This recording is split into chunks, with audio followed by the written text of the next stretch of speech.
বিটকয়েনের নতুন দামে চমকে উঠেছে পুরো বিশ্ব।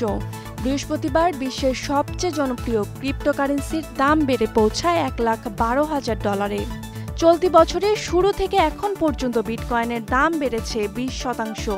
বিনিয়োগকারীদের ঝুঁকি নেওয়ার প্রবণতা বৃদ্ধি ও বড় কিছু প্রতিষ্ঠান ঝুঁকছে বিটকয়েনে, তাই দাম পৌঁছেছে সর্বোচ্চ পর্যায়ে। হাতে ধরে দেখা যায় না ভার্চুয়াল মুদ্রা বিটকয়েন, লেনদেন করতে হয় অনলাইনে। বিটকয়েনের পাশাপাশি বেড়েছে অন্যান্য ক্রিপ্টোকারেন্সির দরও।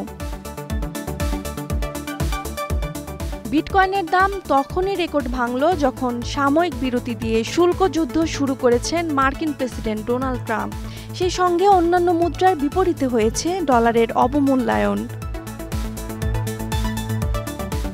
সব বিবেচনায় ঝুঁকি নিয়েই এখন অদৃশ্য এই মুদ্রার বিনিয়োগ বাড়িয়েছেন বিনিয়োগকারীরা।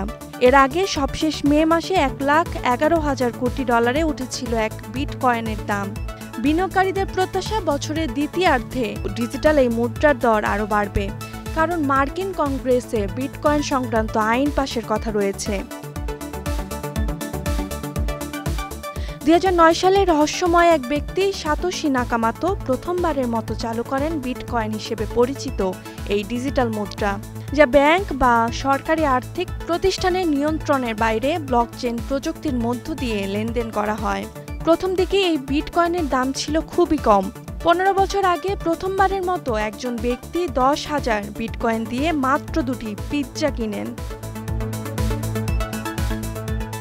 বিটকয়েন কিনতে একজন গ্রাহকের প্রয়োজন ডিজিটাল ওয়ালেট আর এক্সচেঞ্জ অ্যাকাউন্ট। বিটকয়েন আয়ের সবচেয়ে প্রচলিত মাধ্যম মাইনিং। যুক্তরাষ্ট্র সহ ইউরোপের কয়েকটি দেশে বিটকয়েন মাইনিং অবৈধ না হলেও বাংলাদেশ সহ এশিয়ার অনেক দেশে এখনও তা অবৈধ।